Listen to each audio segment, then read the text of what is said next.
acabou This was o originally seminário known as the Beano.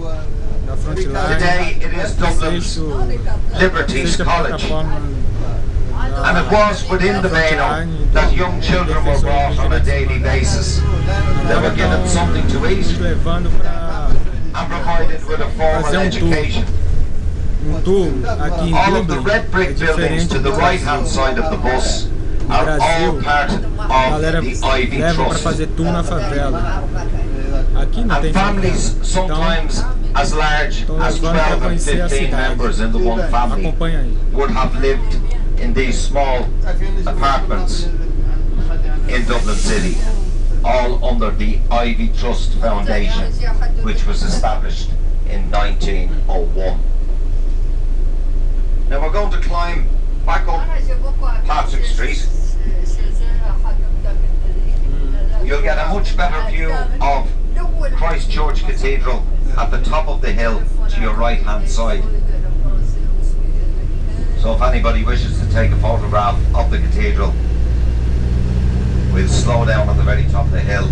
It's an ideal position to get a decent picture of St. Patrick's itself.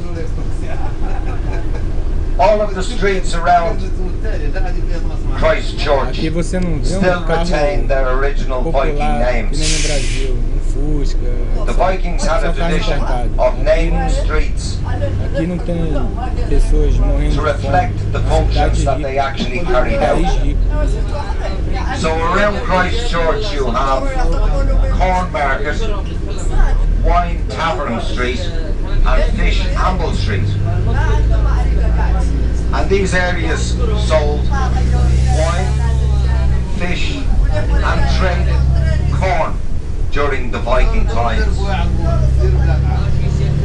Now we're going to turn left into High Street, and this street would have been the equivalent or the exact same as O'Connell Street is to the Dublin man and woman today. This was the main street in the Viking settlement here in Dublin. Now I mentioned that the Vikings built a wall around their original enclosure. Just as we go through the traffic lights, if you look to the left of the bus, just before the Spar supermarket, you will see a section of the old Viking wall of Dublin. If you can just imagine that this wall went all the way around Christ Church.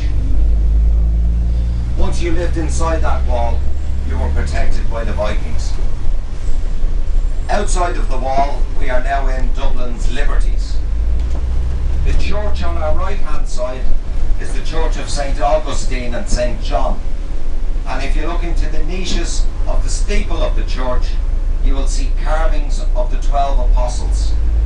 These were carved by James Pearce, and he was the father of the Pearce brothers, who were executed in the Stonebreakers Yard at the back of Kilmainham Jail for their involvement in the 1916 Rising. The building to our right hand side with the brown arches is now home to the National College of Art and Design. This was originally the headquarters of Cower's Gold Label Whisky. Whisky is an Irish invention invented by Irish monks, and it was originally known as Uisce Baha. This is a Gaelic or Irish term meaning the water of life. It was within the walls of the domed building to our right that the baby bottle of whisky